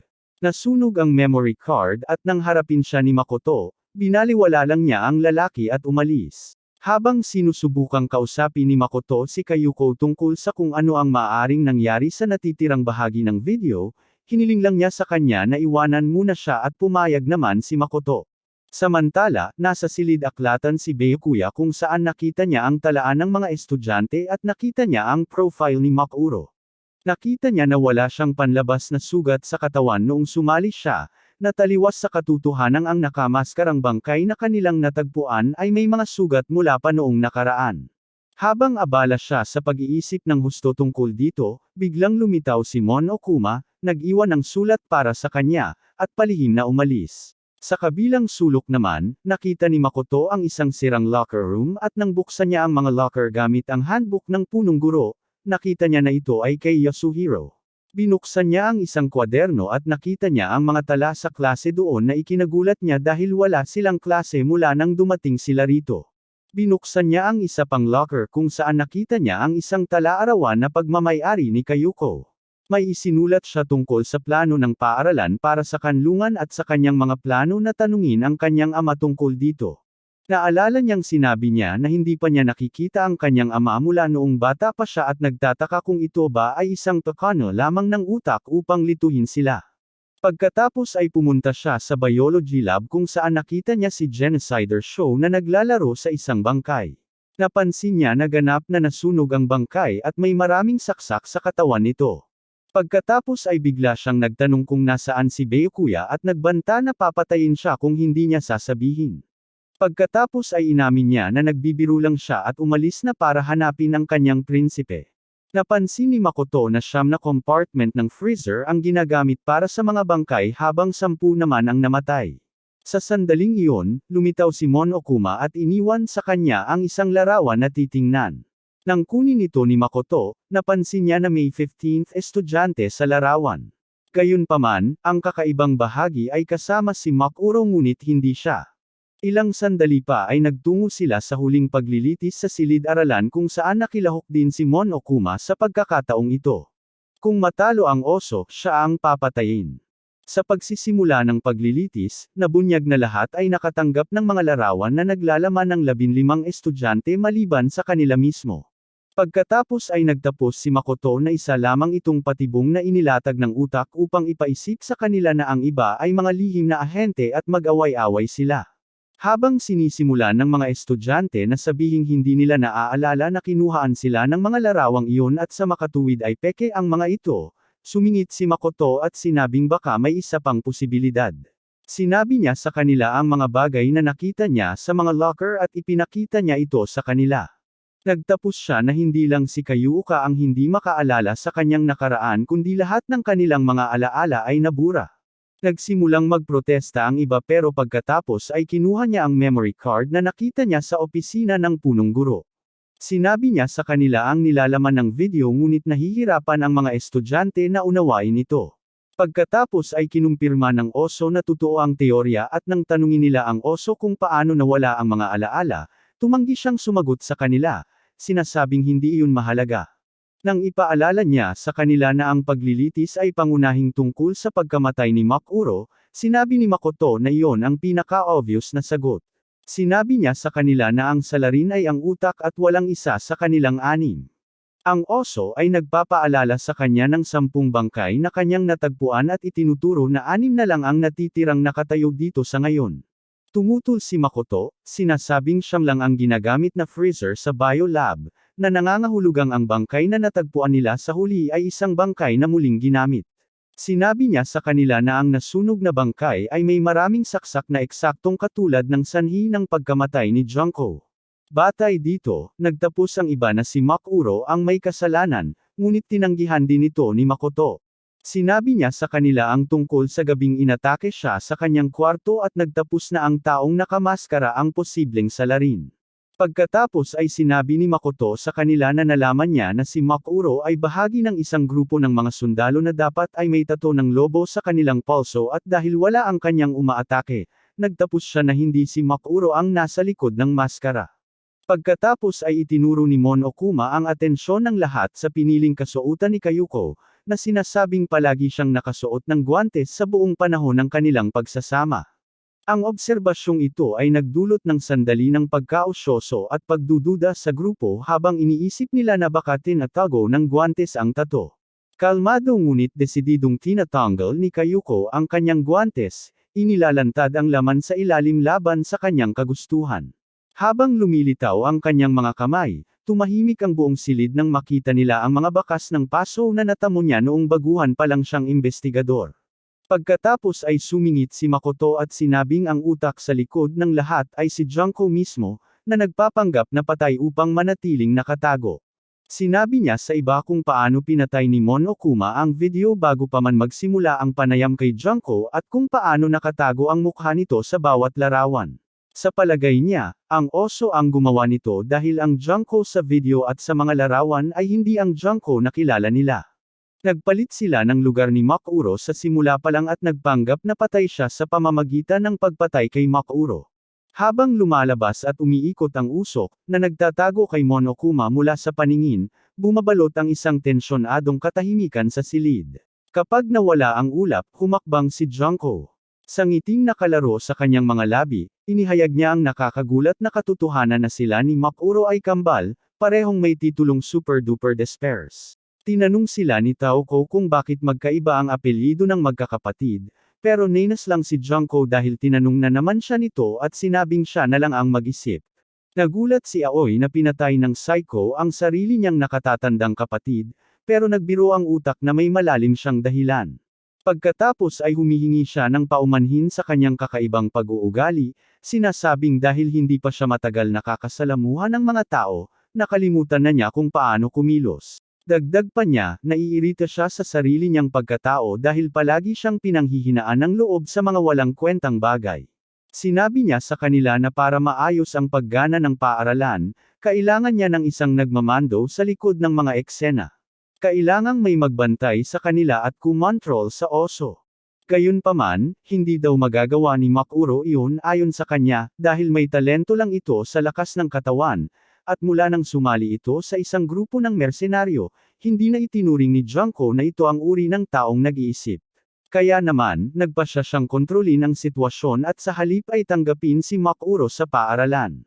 Ngunit ang kanyang titulong Super Duper Soldier ay hindi katanggap-tanggap sa lipunan at personal na nakita ni Junko na nakakadiri ito. Bukod pa rito, hindi niya gustong masayang ang kanyang sariling titulo na Super Duper Model. Kaya naman nagpalit sila ng lugar, pero hindi niya inaasahan na magiging ibang-iba ang personalidad ni Makuro sa kanya. Tila mas siya ang naging side character kaysa sa pangunahing karakter na gusto niyang maging si Makuro. Dahil sa kanyang personalidad at hitsura, tiwala ang mga manunood na maaga siyang mamamatay. Kaya naman ipinapatay ni Junko ang kanyang kapatid para matugunan ang inaasahan ng mga manunood at mapanatiling mataas ang rating ng palabas. Nang mahirapan si Makoto na maniwala na papatayin niya ang kanyang kapatid dahil sa ganitong walang kwentang dahilan, inamin din niya na napagod na siya sa kanyang kapatid. Nakikita niyang papunta sa boring na direksyon ang mga bagay-bagay sa paaralan. Kaya pinatay niya si Makuro para baguhin ang mga bagay-bagay at gawing halimbawa siya. Kaya ang kanyang kamatayan ay isang gawa ng pagtataksil at hindi bahagi ng plano tulad ng lahat ng iba pa. Naalala rin ng iba kung paano halatang hindi inaasahan ni Makuro ang kanyang kamatayan at inamin ni Junko na parehong hindi magaling umarte ang kanyang kapatid. Tinawag siyang pathetic psycho ni Makoto dahil pinatay niya ang sarili niyang kapatid, pero ipinaliwanag niya na ito ang kanilang buhay bilang mga kapatid ng pag-asa. Ipinanganak silang may luha ng pag-asa at patuloy silang nabubuhay sa pag-asa, na nangangahulugang walang gaanong kahulugan sa kanila ang mamatay at pumatay. Sa kalaunan ay nabagot si Byakuya sa napakahabang pagpapakilala sa sarili at hiniling niya sa kanya na itigil ang paglihis ng kanilang atensyon mula sa tunay na misteryo. Tinanong ni Aoi si Junko kung may kinalaman ang misteryo sa dahilan kung bakit nawala ang kanilang mga alaala, na kinumpirma ng utak. Pagkatapos ay patuloy na iginigiit ng mga mag-aaral ang kanilang mga kahilingan upang alamin ang mga lihim ng paaralan, na nagiging sanhi ng pagkaubos ng pasensya ni Junko. Nagpasya lang siyang gisingin ang kanilang alaala at inaktibo ang TV, na nagpapakita ng nakakatakot na eksena mula sa labas ng mundo kung saan ang mga taong nakasuot ng walang takip na maskara ay nagwawala sa mga kalye, nag-iiwan ng pagkawasak at apoy sa kanilang dinaraanan. Ipinapakita ng kuha sa video sa mga mag-aaral ang paghihirap na bumabalot sa mundo sa labas ng kanilang nakahiwalay na paaralan. Lahat ay nakakaranas ng krisis sa pagiging tao dahil sa katotohanang hindi nila naaalala ang ganitong kalaking kaganapan. Sa sandaling iyon, naalaala ni Makoto na ang ibang pagkatao ni Taoko ay gumagana ng nakapag-iisa. Dahil hindi niya kapareho ng alaala si Genocider, hiniling ni Shuhei na magpalit sila dahil baka may alam ang serial na mamamatay tao tungkol sa kung paano sila napunta rito. Sumasang-ayon si Yasuhiro sa kanya at nagmamakaawa na magbago siya, ngunit tumanggi pa rin siya. Gayunpaman, sinimulan din siyang pakiusapan ni Byakuya na magbago, at dahil hindi niya ito matanggihan dahil sa malaking paghanga niya sa kanya, pumayag siya. Kapag nagpalit na siya, ipinapakita nila sa kanya ang live footage na nagpe-play sa mga screen at hinihilangan siyang magbigay ng anumang impormasyon na mayroon siya tungkol dito. Nagulat siya na nakalimutan ng mga hanggal ang tungkol sa kaganapan at sinabi niya sa kanila ang pinakamalaki at pinakamasamang insidente sa kasaysayan ng sangkatauhan. Sa isang malungkot na tono, inilarawan niya kung paano nagkaroon ng kalituhan at pagkawasak sa mundo na napakalaki na halos maituring itong natural na sakuna sa halip na gawa lamang ng tao. Biglang naging walang kolorete ang lahat sa gitna ng kaguluhang ito. Sinasabi sa kanya ng iba na hindi pa rin ito nasasagot ang anumang tanong, na sinasabi niyang siya mismo ay walang alam bukod dito. Sinabi niya sa kanila na pinanood ni Junko ang lahat ng ito ng real time, kaya siya ang mas mahusay na tao para magkwento sa kanila ng higit patungkol dito. Nang minus ang iba dahil hindi niya sinabi kan-inuman ang tungkol dito noon, sumagot ang babong ulo na nagbibigay lang siya ng impormasyon kapag may espesipikong nagtatanong. Nang minus si Byakuya sa pagiging katawa-tawa ng sitwasyon, idinagdag ni Junko na gusto niyang may sabihin sa kanila tungkol sa pamilya ni Byakuya. Kaagad nitong nakukuha ang kanyang atensyon, at sinasabi niya sa kanya na ang pamilyang tag-ani na kumokontrol sa buong mundo ay nawala 1 taon na ang nakalipas kasama ang mundo. Biglang nagkaroon ng kaliwanagan si Makoto at sinabi na dapat nilang alalahanin ang tungkol sa pagtatapos ng mundo kung nangyari ito 1 taon na ang nakalipas, dahil ilang linggo pa lang sila nag-aaral sa paaralan. Pagkatapos ay sinabi sa kanila ng utak na 2 taon na silang narito at hiniling sa kanila na alamin ang natitirang bahagi ng kwento batay sa mga pahiwatig na ito. Napagtanto nila na totoo ang mga larawang natanggap nilang lahat, at na magkaklase na sila mula pa noong nakaraang 2 taon. Sinabi ni Junko sa kanila na 2 taon na silang pumapatay sa kanilang mga kaibigan. Idinagdag niya na mapayapa ang kanilang unang taon dito at lubos na nag-enjoy ang lahat. Ngunit ang pagtatapos ng mundo na dulot ng Despair Sisters ay nakaapekto rin sa paaralan. Halos lahat ng estudyante ay namatay at ang 16 na pumasok sa laro ang tanging nakaligtas. Sinubukan ng punong guro na protektahan sila sa pamamagitan ng paggawa sa paaralan bilang kanlungan, ngunit hindi niya namaalaya na kabilang sa kanila ang mga super-duper despair. Kaya naman, hindi niya sinasadyang natrap silang lahat dito sa isang kulungan na pumihil sa kanila na makatakas mula sa despair. Sa katunayan, sila ang nagsarado ng lahat ng pinto at bintana gamit ang kanilang sariling kamay at nang matapos ito, oras na para sa Despair Sisters. Inamin niya na ang pag-oorganisa sa laro ng pagpatay ang mismong dahilan kung bakit nakapasok ang mga kapatid sa paaralan. Dagdag pa niya na ang laro ng pagpatay ay dapat sanay ang pinakatuktok ng Despair Sisters sa pagkasira na narating ng sangkatauhan. Sinadya nilang panatilihing buhay ang mga estudyante para magpatayan ang mga ito para sa ikaliligaya ng laro. Mayroon pa rin palang ilang tao na nakatira sa labas ng mundo at kumakapit sa pag-asa. Inagaw niya ang airwaves at sinimulang i-broadcast ang laro para ipakita sa kanila kung paano talaga gumagana ang mga bagay sa mga tao. Dahil itinuring ng mga tao ang Hopespeak Academy bilang simbolo ng pag-asa, ang pagpapalabas ay nagtrabaho upang punuin ng pag-asa ang sangkatauhan. Ang makita ang mga estudyante na puno ng kawalan ng pag-asa ay nagbibigay kasiyahan sa kanyang libog at idinagdag niya na bahagi ito ng kanyang plano upang mapalutas ang mga puzzle ng mga estudyante para sila mismo ang magdala sa kanilang sarili sa ganitong kalungkutan. Sinabi ni Kayoyuko na napakalaki ng lahat ng ito para magawa ng mga kapatid ng mag-isa at tinanong siya kung siya ay bahagi ng isang organisasyon o grupo. Sumagot si Junko na wala sa nabanggit sa itaas at ito ay isang ideyang kumakalat tulad ng sipon. Nagsimulang magmakaawa si Yasuhiro para sa kanyang buhay na lalong nagbigay kasiyahan kay Junko, ngunit inamin niya na walang epekto ito sa kanya dahil ang kanyang hinahabol ay dalisay na pag-asa. Walang kahulugan o motibo sa kanyang pagtugis kaya walang sinuman ang makakalaban sa kanya. Sinabihan siya ni Makoto na tumahimik at nagduda na sinasabi niya sa kanila ang totoo. Idinagdag niya na kahit na siya ay, hindi siya susuko sa pag-asa at matatalo sa kanya. Idinagdag niya na patuloy siyang pupunta para parangalan ang mga namatay, pero naiinip lang si Junko sa kanyang mga walang kwentang motibasyonal na sinasabi. Inaanunsyo na lang niya ang simula ng pagboto dahil wala na siyang oras para sa karagdagang debate. Gayunpaman, nagpasya siyang baguhin ng kaunti ang mga patakaran dahil ito na ang kanilang huling boto at sinabi sa kanila na lahat sila ay kailangang bumoto para sa parehong bagay. Kahit isa sa kanila ang bumoto ng iba, parurusahan sila at sa gayon ay hindi siya makikilahok sa pagboto.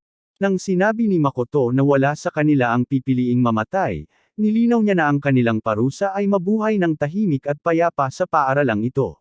Dahil dito, tila kaakit-akit na opsyon sa ilan sa kanila ang hayaan siyang manalo. Biglang tumutol si Makoto, sinasabing hindi iyon ang tunay na buhay at hindi niya hahayaang gawin niya sa kanila ang anumang gusto niya. Naiinis siya sa batang lalaki at nagkaroon ng ideya para mas masaya ang laro para sa mga manunood. Binago niya ang parusa at sinabing kung isasakripisyo ng iba si Makoto sa isang kakaibang pagpatay, maaari nilang makuha ang kanilang mapayapang buhay. Nawalan ng salita si Makoto sa nangyari at nakita niyang talagang pinag-iisipan ng kanyang mga kaibigan ang opsyong ito, na lalong nagdagdag sa kanyang takot. Nasisiyahan si Junko sa itsura ng pag-asa na lumalabas sa kanilang mukha at para mas lalo silang mapaniwala sa kanyang plano, idinagdag niya na papatayin sila ng mundo sa labas dahil sa polusyon. Ang tanging dahilan kung bakit sila makahinga sa paaralan ay dahil sa air purifier sa physics lab. Sa sandaling mamatay siya, titigil ang paggana ng purifier at hindi na sila makatira sa paaralan. Biglang sumigaw si Makoto, sinasabing mali ang psycho. Sinabi niya sa kanya na walang sinuman ang nawalan ng pag-asa at walang sinuman ang matatalo sa kanya. Naging motivational guru siya at sinabi sa kanya na ang pag-asa ay nasa loob ng bawat isa sa kanila. Nang maging mainipin si Junko, tinanong niya ito kung magiging ganito ba ito kakulit hanggang sa huli. Hindi niya hinintay ang sagot nito at inihayag na lang ang simula ng huling boto. Sigurado siya na ang botong ito ang magiging katapusan ng 10 batang lalaki at ng kanyang pag-asa. Tumangging sumuko si Makoto at ipinangakong mahahawaan ang lahat ng pag-asa na nasa loob niya. Idinagdag niya na ang pamumuhay ng walang pag-asa ay hindi maituturing na tunay na pamumuhay, ngunit nakita niya ang takot na mga mukha ng kanyang mga kaibigan at nagsimula siyang magbigay ng pampalakas loob. Pinapaalala niya kay Yasuhiro kung paano siya ang pinakamalakas ang loob na umalis at tinatanong siya tungkol sa kahandaan niyang sumuko sa mga kagustuhan ng utak. Pinapaalalahanan niya si Aoi na lumaban si Sakura hanggang sa huli para iligtas sila kahit alam na niya ang katotohanan. Siguradong hindi siya susuko kung nandito siya. Pinapaalalahanan niya si Byakuya na siya ang tagapagmana ng isang malaking pamilya at may kapangyarihang simulan muli ang lahat. Naaalala niya ang kanyang layunin na patayin ang utak ng krimen at sumusunod si Taoko saan man pumunta si Byakuya. Pagkatapos ay pinaalalahanan ni Makoto si Kayuko na gusto ng kanyang ama na lumayo silang lahat sa kawalan ng pag-asa at namatay sa proseso. Sumang-ayon si Kayuko at idinagdag na hindi kailanman hihilingin ng kanyang ama na manatili sila rito kung nangangahulugan ito ng pagsasakripisyo kay Makoto. Sinabi niya sa kanya na malamang ay hindi siya napunta rito dahil sa swerte niya, kundi dahil nakatakda siyang magpatuloy hanggang sa huli at ikwento ang napakataas na paghihirap sa high school. Binibigyan niya ito ng titulong super duper pag-asa at ang pagpapatibay na ito ang lalo pang nag-uudyok sa kanya. Lahat sila ay nagkaisa sa likod ng lalaki at tiwala siyang hindi sila magpapadaig sa kawalan ng pag-asa. Nababagot lang talaga si Junko sa lahat ng ito at natatakot na bumaba ang rating ng kanyang palabas. Nagpatuloy si Makoto sa kanyang monologo anuman ang mangyari at idinagdag na baka hindi siya sapat para matawag na pag-asa, pero hindi pa rin siya susuko. Sa puntong ito, halos nagmamakaawa na si Junko na tigilan na niya ang monotonous niyang pagsasalita, pero hindi siya binibigyang pansin nito. Sa wakas, sumingit si Byakuya at sinabing handa na silang bumoto at hiniling sa kanya na simulan ang proseso. Lahat ng ibang estudyante ay sumasang-ayon at nanunumpa na tatapusin nila ang nakakatawang larong ito. Habang nagsisimula ang pagboto, naghihiyaw si Junko para sa kawalan ng pag-asa habang si Makoto naman ay sigurado na mananalo ang pag-asa. Dumating ang resulta ng botohan at ipinapakita na natalo ang utak ng krimen, na nagwasak sa kanyang puso. Nahihirapan siyang maniwala na talagang natalo siya at tinutukso siya ng mga estudyante na kahit ang sobrang-sobrang pag-asa ay hindi kayang harapin ang pag-asa. Gayunpaman, ipinahayag ng masochist na si Junko na natutuwa lang siya dahil nakabuo siya ng masalimuot na plano sa loob ng 2 taon na nabigo sa huling sandali. Idinagdag niya na ito ang pinakamalaking paghihirap na haharapin niya sa kanyang buhay at sabik siyang matanggap ang kanyang parusa. Habang sinasabi ni Makoto na wala sa kanila ang gustong mamatay siya, pinatatahimak niya ito dahil inaasahan niya ang paghihirap sa kamatayan. Pinindot niya ang pindutan para i-activate ang kanyang kamatayan at agad na dumaan sa lahat ng parusang pinagdaanan ng ibang estudyante. Inilagay siya sa harap ng pitching machine kung saan daan-daang bola ang tumama sa kanya sa bilis ng Diyos, pagkatapos ay inilunsad siya sa motorcycle cage. Pagkatapos ay sinusunog siya sa tulos kasunod ang pagdurog ng bulldozer. Susundan ito ng paglansad sa kalawakan kung saan bumagsak ang rocket at sa wakas ay nadurog siya hanggang sa mamatay sa ilalim ng crusher ni Makoto.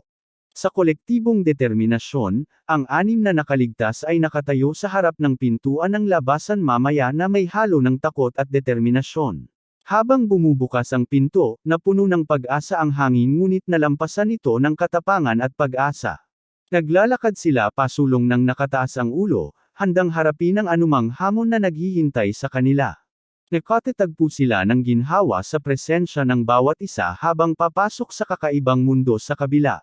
Pinapatakbo sila ng paniniwalang magkasama nilang malalampasan ang anumang hadlang na maglakas loob na hamarang sa kanilang landas.